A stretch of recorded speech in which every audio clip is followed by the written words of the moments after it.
வெங்கட் பிரபு சார்ட்ட வந்து ரஞ்சித் கூட அழகல அப்படின்னா நான் என்னவா இருப்பேன்னு எனக்கே தெரியாது. நான் பரியன் பெருமாள் கர்ணன் எடுக்கும்போது நான் இவ்வளவு சீரியஸா ஒரு விஷயம் யோசிச்சுட்டு இருக்கேன், எப்படி செஞ்சுட்டு இருக்கேன் அப்படிங்கிற மாதிரி மைண்ட் செட்ல இருப்பேன். நான் வந்து ஒரு ஷார்ட் யோசிக்கும் போது அங்கங்க யாராவது ரொம்ப மாதிரி சிரிச்சுக்கிட்டு பேசிட்டு இருந்தாலும் ரொம்ப டிஸ்டர்பன்ஸ் ஆகும், இரிட்டேஷன் ஆகும் எனக்கு.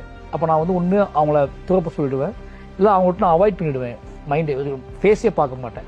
ரஞ்சித்தனோட பழக ஆரம்பிச்சதுக்கு அப்புறம் தான் எனக்கு வந்துச்சுன்னா நமக்கு நம்மளோட நம்ம ஒரு படத்தை எடுக்கிறோம் அப்படின்னா அதை ரிலீஸ் பண்ணி அது ஃபைனல் அவுட்புட்டா வந்ததுக்கு அப்புறம் தான்டா அதை வந்து அவன் புரிஞ்சுக்குவான். நீ ஒவ்வொரு ஷார்ட்லயும் ஒவ்வொரு சீன்லயும் அவன் எமோஷனல் புரிஞ்சுக்கணும்னா அதுக்கு சாத்தியமே கிடையாது.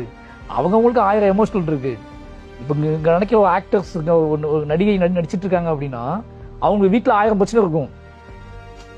அவங்க நினைச்சிட்டு நீ சந்தோஷமா இருக்க நினைச்சிட்டு இருக்க, அப்படி யாருமே கிடையாது. எல்லாத்துக்கும் நிறைய பிரச்சனைகள் இருக்கு.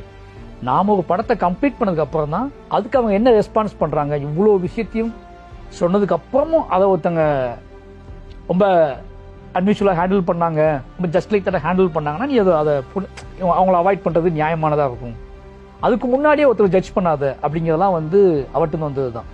அவர்கிட்ட படம் தான் ஜாலியா மாறினேன் சீரியஸாவே. கோட் ரிலீஸ் ஆகி 2வது நாளோ 3வது நாளோ மீட் பண்றோம் சார்.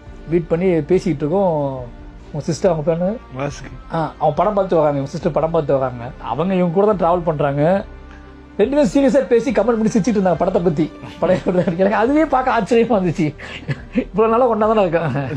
படம் ரிலீஸ் ஆகி 3வது நாள் ரொம்ப சீரியஸா பேசிட்டு கமெண்ட் பண்ணிக்கிட்டு எல்லாம் சிரிச்சுட்டே இருந்தாங்க. சீரியஸா பேசிட்டு இருந்தாங்க, இடையில சிரிச்சிட்டு இருந்தாங்க, அவங்களே ஓட்டிட்டு இருந்தாங்க.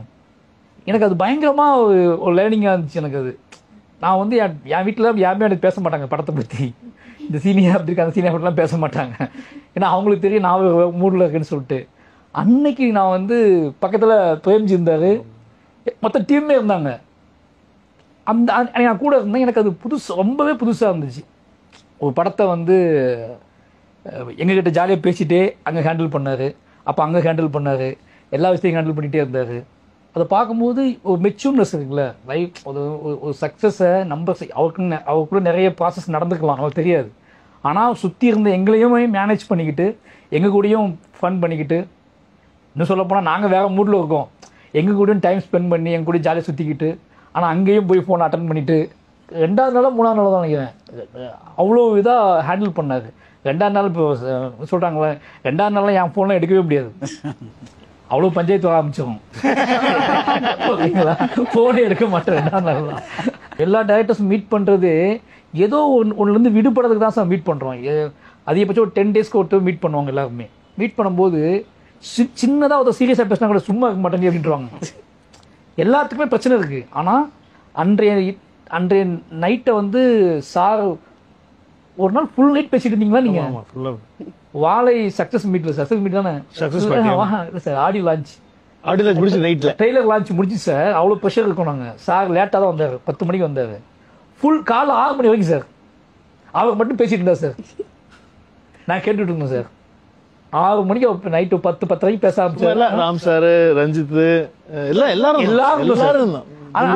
எனக்கு வாழை 2 நாள் ரிலீஸ் ஆக போகுதுங்கிறதே மறந்துருச்சு எனக்கு.